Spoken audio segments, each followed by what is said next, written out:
Open to Philippians, New Testament book of Philippians, chapter 2. It's really exciting. The Lord is growing our church, and He's bringing new people, but He's also growing us in a different way. He's growing us spiritually as we've been walking through this exciting book of the New Testament, the book of Philippians, verse by verse, and understanding what it means to have joy on purpose, not by accident. Guess what? Joy doesn't happen by accident, does it? Joy on purpose. And there are ways to position our lives so that joy will come to us, will come our way. And there are certainly ways to position our lives where joy is elusive.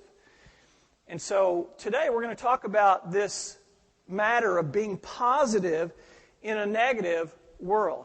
How many of you would say, you know, when I watch a lot of TV news and talk shows and that kind of thing, it really does affect my attitude and my mood and yeah, it does. I mean, how many of you, started at 5 o'clock, watched the evening news, watched 2 or 3 of those talk shows, and then got up and said, I really feel good about myself and the world I live in? No.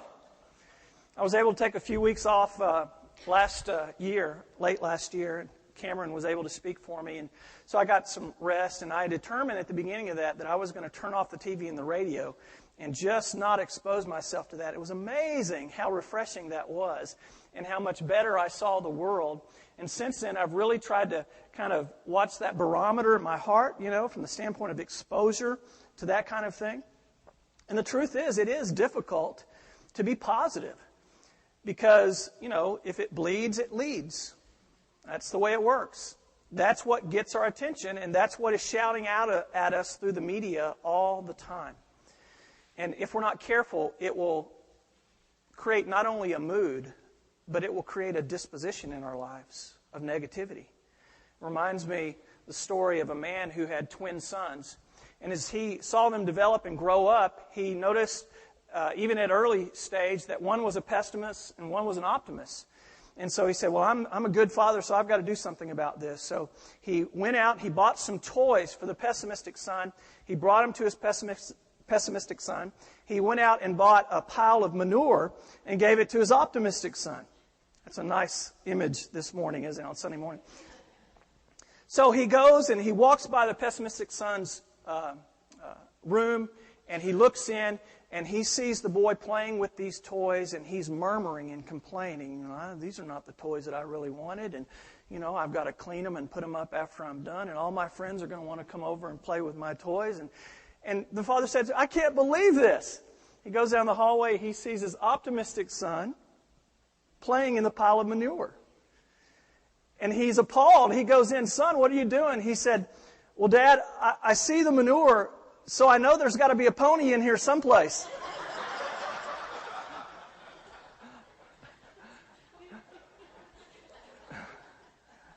The world around us is a pile. Again, nice imagery on Sunday morning. But I'm here to say to you, and Paul's here to say to you, that there's a pony in there somewhere. And it's our job as believers to find it. That's why Paul would write this passage to the church in Philippi, and he would explain to them, listen, the world around you, there's not a lot of positive things, but as believers, as Christians, as the church of Jesus Christ, we should be different. And he's going to outline some ways for us to have joy on purpose and to understand what it really means to be positive in a negative world. I want to be like this. I read this week and studied, and I thought to myself, this is how I want to be. Man, I need to be more like this. So let's read it together. Philippians chapter 2, beginning in verse 14. And by the way, some of you are going to think, well, man, how did Mike know?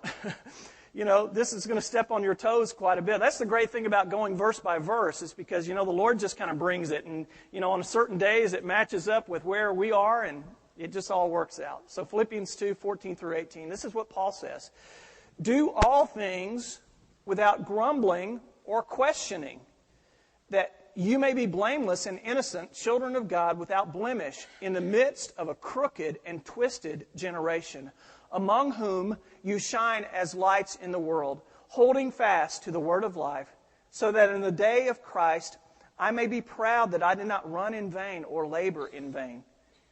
Even if I am being poured out as a drink offering upon the sacrificial offering of your faith, I am glad and rejoice with you all. Likewise, you should also be glad and rejoice with me.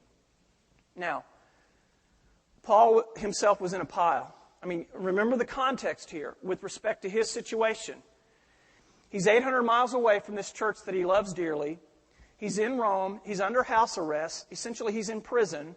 He's chained to a Praetorian guard 24 hours, 7 days a week. And he is alone for the most part. The church in Philippi sends Epaphroditus, a good friend of Paul, to minister to him. But nonetheless, he's under house arrest. This is the context. And then he outlines a couple of things about his situation also in this passage. He says, listen, I am living in the midst of a crooked and twisted and perverse generation. Now, we look around our world and we say, yeah, that would describe, parts of our culture. But much more so for the Roman culture. So much political corruptness. So much immorality, perversion. Paul was ministering in a world like that. And then also he says, I'm being poured out as a drink offering. Meaning this, that he is having a premonition about the fact that he's likely going to die because of his commitment to Christ. Because of his preaching Christ, being under arrest, he's likely going to lose his life. So this is the context for Paul. But look at the words that he uses to talk about his whole mindset, his attitude, his beliefs, his optimism. Rejoicing is used time and time again. We've seen this all throughout these passages. So here's Paul saying, listen, it is possible, look into my life, it is possible to be positive even in the midst of a negative and corrupt world. So the million-dollar question is how? How? Well, it begins first, according to Paul, with a decision of the will. Look in verse 14. He says, first of all, simply stop being negative. Stop being negative. He says in verse 14, do all things without grumbling or questioning. Now, this is the use of the imperative. He is commanding them. Therefore, we get a sense that this is about a decision of the will. Do all things without grumbling or questioning. I'm commanding you to do so. And you get the sense, because there are these imperatives, and Paul is saying strictly and in a command type of way, you get a sense that there may be something going on in this church where there are people who are grumbling, people who are debating, people who are complaining and questioning. You ever been around someone like that? Jeff says yes. We won't have a testimony this morning, but yeah, all of us have. People who have an outlook on life, who always see the bad in every situation. Something's always wrong. You want to say, you want a little cheese with that wine, right? Something's always wrong. The only way they know to look at life is through the lens of this negativity. And so Paul is saying to those people, listen, stop it. Get over it. Become more mature. Make a decision of the will. And he uses two words. The first word is the word grumbling. Can be translated complaining, but more literally it means to murmur in secret among yourselves. You've seen people who've kind of been talking to themselves, complaining. That's kind of the ideal here. This is rarely used. This word is rarely used in the New Testament. In fact, Paul only uses it one other time. The roots of this word are found in the Old Testament. And you know all about it probably. It's with the children of Israel. And you remember the big occurrence there where they left Egypt and Moses, Charlton Heston, their leader, takes them out to the Red Sea, right? And we get to see it on TV. It's amazing. God does this incredible miracle, and they pass through the Red Sea, and the Egyptian army is drowned there in the Red Sea. It's an amazing, amazing thing. Well, they get out into the desert past the Red Sea, and they're on this journey ultimately to arrive at the Promised Land. So they're in between. They're in between slavery and freedom. They get a few days out into the wilderness, and the Bible says that they begin to complain and to murmur. They reach a place called Morah, and at Morah they don't have any water. And so they begin to panic, and they begin to complain to themselves, and the Lord overhears them complaining. And Moses gets word about their complaint, and they basically eventually go to Moses and say, Moses, if you had not led us out here into this wilderness. Think about this.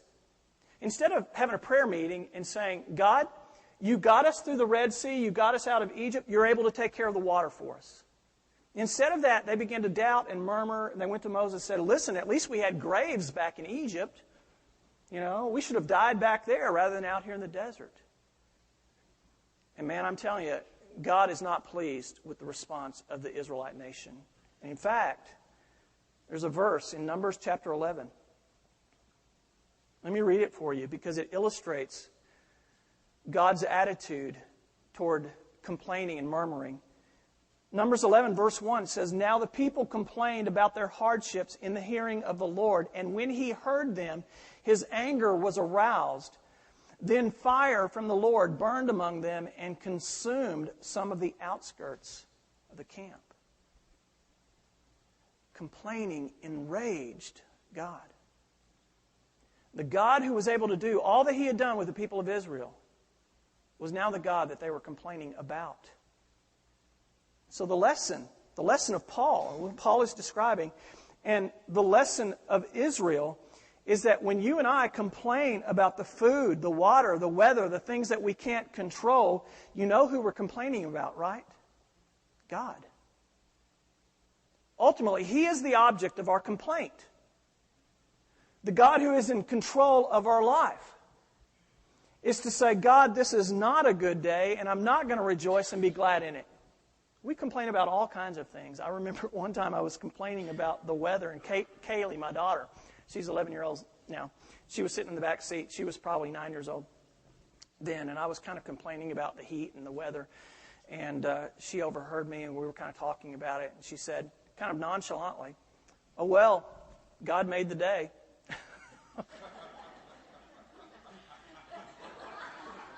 And I said, no, I didn't say that. But I want to say, I'm the preacher in the family. I'm going to be the spiritual one here. The faith of a child. God made the day. What are you going to do about it? Complain about the weather? How about traffic? Should we skip that? You guys feel me? Would you guys go when the light turns green, please? Yeah, that can just push the buttons. Air travel. Some of you travel a lot on airplanes. It can be very, very frustrating. John Ortberg, in his book, Closer Than You Think, he talks about the presence of God in our lives in all situations. He describes a situation where he was flying to speak in Edmonton, Canada. And there was fog, although he was supposed to arrive in Calgary and then catch a connecting flight to Edmonton. So there was fog in Calgary, and somebody comes on the speaker and says, listen, we can't go to Calgary because of the fog. What we're going to do is we're going to divert the plane and go to Edmonton. And he's thinking, yeah, that's where I need to go anyway. So they land in Edmonton, and John Ortberg goes up to the stewardess and says, hey, I'd like to deplane here. I'm sorry, it's against federal law. You cannot get off this plane. And so they're stuck there. He says, but this is where I need to go. I have a speaking engagement. I'm supposed to speak here, in Edmonton. He says, I'm sorry, you can't get off the plane. So they're on the plane for a couple of hours, and people start getting restless. It becomes happy hour, and they start serving drinks to the plane, and everybody's starting to get happy. And John Ortberg is sitting over there, and he's murmuring and kind of complaining to himself. And he's a preacher, so he doesn't really get to enjoy the beverages. And so somebody that's sitting beside him says, hey, what are you speaking about in Edmonton? He said, well, I don't know. He's speaking at a church. He's going to preach. And the lady said, well, I tell you what, we're here stuck on the plane. Why don't you just give your speech to all of us? And he does. And he shares the gospel with the entire plane. because of a fog in a city that diverted him to be able to share the gospel. You understand what this is about. God is in control of our circumstances, and that which is beyond our control, we have to give to Him. Dallas Willard, who's a great author, in his book, Renovation of the Heart, he says this: at the beginning of each morning, I commit my day to the Lord's care. Maybe this is something that you and I should do.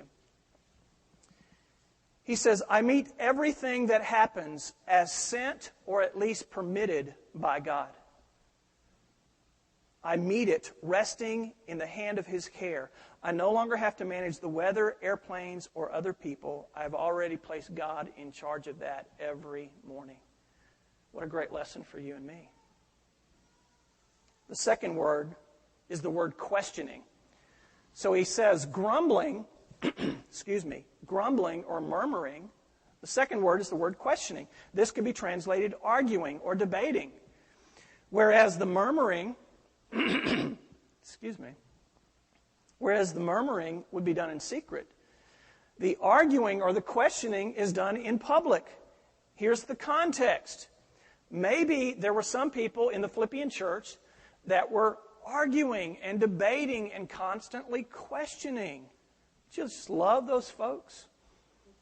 First thing they do is throw cold water on whatever fire is burning. It's real easy to point out what's wrong and to question things. Well, I have a concern about this, Pastor Mike. And sometimes those concerns are legitimate. But I'm talking about an attitude and a disposition of life where everything is permeated by this questioning and debating mindset. You run into people who are consistently and constantly like that. Sometimes what's behind the veil, what's behind that attitude is, I've got to be right. I've got to be right. And the only way that they can feel good about themselves or significant in some way is for them to be right. Which means ultimately what? Other people have to be wrong. It's a way of building oneself up. It's a very ego-driven type of thing, often. And so Paul is combating this. You know, there are ministries that are built off attacking other Christians. Entire ministries built off attacking other Christians and churches. And Paul is saying, you know, we don't have time for that. There are other more important things that need to be done. It's a diversion. Remember in Mark chapter 9 when some of the disciples came to Jesus and said to Jesus, listen, there are other disciples that are out there preaching, and they're preaching, but they don't belong with us. What does Jesus say? He says, listen, they're not against us, and if they're not against us, they're for us. Paul in Philippians 1. He says, listen, there are some that are out there preaching with impure motives. And he knows. They're preaching against me. They're trying to hurt me and harm me. They're preaching with impure motives. Remember what his response is? In verse 18 of chapter 1, he says, what does it matter? The gospel is being preached. You know, that would be a good verse for some of us to memorize. What does it matter? We need to just repeat that. What does it matter? Does it really matter? That's what Paul is talking about here. It's a diversion. It's a focus, to focus on those wrong things with what's wrong. If you're pessimistic, someone once said, if you're pessimistic, at least you'll be perceived as wise even though you're not. Isn't that true? It's really easy to be pessimistic. It's not smart. It's not wise. It's not intellectual. Anybody can point out what's wrong. It's not courageous to do so. It's courageous is to see the best in every situation, in every opportunity. So, Paul is saying here, first of all, make the choice to stop being negative. This is a command. And then you know what happens. In verse 15, he describes what happens. This is the result. He says, so that you may be blameless, innocent, and without blemish. Now, what is Paul saying? He's connecting the two.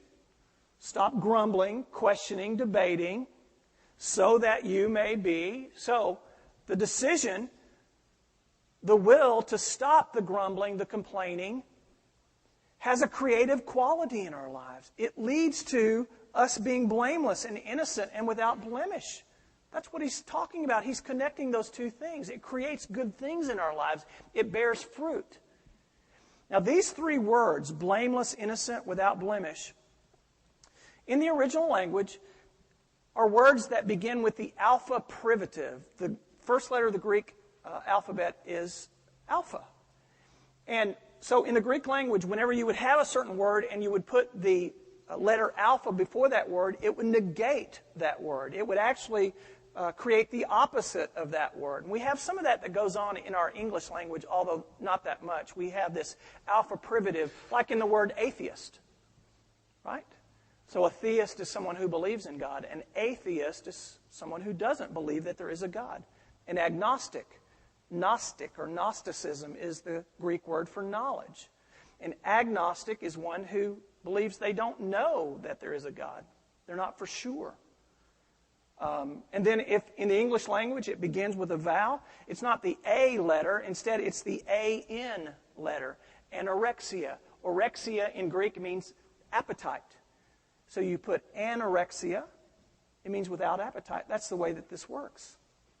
In essence, what Paul is doing, he is saying, this is what is true about the world. With you, it's not to be that way. You are to be the opposite of the world. And he uses that alpha letter in front of these other words to describe the disposition that you and I are to have and the fruit that will bear in our lives. The first word is the word blameless, which means you're not the reason. You're not the reason that someone has chosen not to go to church. You're not the reason that someone has given up on God. You're not the reason that someone faces a Christless eternity. So the opposite of that would be guilty, right? So Paul is just, you're guilty. You're blameless. You're not to blame. Next, the word innocent, which is the opposite of impure. Now, innocent not with respect to guilt, but innocent with respect to purity. So Paul is saying you are to be pure. The word literally means unmixed. Not being two-faced is the ideal here. Not hypocritical. One who is innocent is what you see is what you get, right? That's what Paul is talking about. The third word is the word without blemish. Without blemish. Now, the opposite of that is to be flawed. But Paul is saying those who commit themselves to not grumble, question, complain, debate are those that eventually are without blemish. This is imagery, again, from the Old Testament, where the lamb that was sacrificed on the altar was a lamb that was to be whole, without blemish, without flaw, without defect. This is the ideal here. So Paul is saying stop complaining, stop questioning, because it produces something. The ideal here, the concept here is not that these things in themselves produce us being blameless and innocent and without blemish. It's not just that. But what he's saying here is that we cannot be blameless. We cannot be innocent. We cannot be without blemish if our lives are characterized by complaining and debating. You can't have one if you have the other. That's the idea. So, that's the result. He ends this text with why it's so important. Why is it so important? What are the stakes here? Well, the first thing is this. The world needs lights to shine. That's why it's so important. The world needs lights. Plenty of darkness. Don't have to search for that. Plenty of confusion. Plenty of complaining. Plenty of griping. A lot of that going on. The world doesn't need more of that. The world needs less of that. And it needs more people who are positive and who shine lights in the midst of this darkness. He says, a crooked and twisted generation among whom you shine as lights in the world. Other translations will say stars in the universe. To shine as stars in the universe. You think about the picture of the universe and you see the darkness that encompasses and you see the beauty. Isn't that a beautiful picture? That against the backdrop of darkness, there are lights that shine. That's how Paul is describing you and me. Very, very powerful, powerful image. And then he says this. It's so important also so that our work is not in vain. That's what he says in verse 16. So that in the day of Christ I may be proud. What would he be proud of? He would be proud of the Philippian church. In the day of Christ, he would stand before Christ. He would be proud of the people that they have become, that they have walked in a manner that was worthy of the gospel, that they have chosen to be different in the midst of this dark world. So that in the day of Christ I may be proud that I did not run in vain or labor in vain. He's saying this, that with the complaining and the negativity and the arguing and the questioning and debating, in essence, that nullifies the work of Christ. It makes the work of Christ empty and meaningless. His labor would be in vain, or he would have run that race, that difficult race of ministry, he would have run it in vain if he had left a church that was characterized by negativity. That's what he's talking about. And I can relate to this with my own kids. I say to my son, will you please take out the trash? And normally that's the way I try to say it. And he grabs the trash and he's throwing it around and I always have to take out the trash. And why didn't Kaylee take out the trash? I took out the trash last time. And I'm like, okay, well, now you need to go up and clean your room. And, it gets quiet all of a sudden. The idea as a father, and you understand this, is they're not getting the attitude by which they are to do this work. That we're a family, that we all pitch in together, that this is a team effort. And I've got to develop that within him and within all my children. And so in essence, that work that he did was nullified by his attitude in which he did it. Didn't count. Let's try it again. Listen, if you serve and you work and you minister and you do things for others and you do it with grumbling, complaining, and murmuring, enjoy it, because that's your reward. You want a reward from your Father in heaven, you do it in joy. And Paul says, when we do work in that way, then the work that we're doing is not nullified, it's not empty. Instead, it is brimming over. And it is powerful in use of God's kingdom. That's the kind of work. That's the kind of ministry he's describing here. How can that occur? Well, right in the middle of verse 16, he says this, that will occur by holding fast the word of life. Holding fast the word of life. And that means this, simply start living what you believe. Other translations will say holding forth the word of life. Holding fast the word of life. Clinging to it. Another way of saying, start living what you believe. And we're great at Christians being believers who are really unbelieving. We've got a lot of unbelieving believers. We're really great at not believing ourselves the message that we preach and not living ourselves the message that we preach. Paul is saying, listen, what you say, what you proclaim has got to be connected to how you live. And when you do that in your life, there is joy, and that work is not in vain. And guess what? Also, you'll find your life will be characterized by a lack of complaining and grumbling and disappointment, and instead with joy.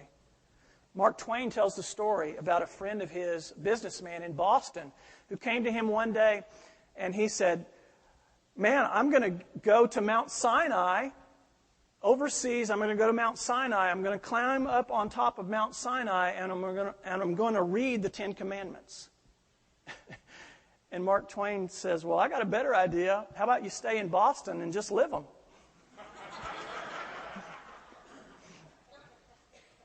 Good point. Paul's clear command is by choice of the will, and this doesn't come naturally for us. Everything that we're conditioned in our life, we're conditioned in our lives to be negative and to endure life rather than enjoy it. Even in the midst of Paul's circumstances, he was talking about his rejoicing. Listen, I'm living in a twisted and perverse generation. I'm in prison right now. I'm broke. I've been beaten. I've been shipwrecked. I've been bitten by a snake. I'm chained to a Roman guard. Not only that, I'm probably being poured out as a drink offering. And yet he says, I will rejoice. There's a clear choice that you and I have in the midst of darkness. That is to curse the darkness or to shine a light. I want to illustrate that for you today. I want to ask Lindsay. We're going to black out the lights. All right? Now, we still got this light from the screen. But in darkness, we can do this. There we go. Look at this. Y'all are good.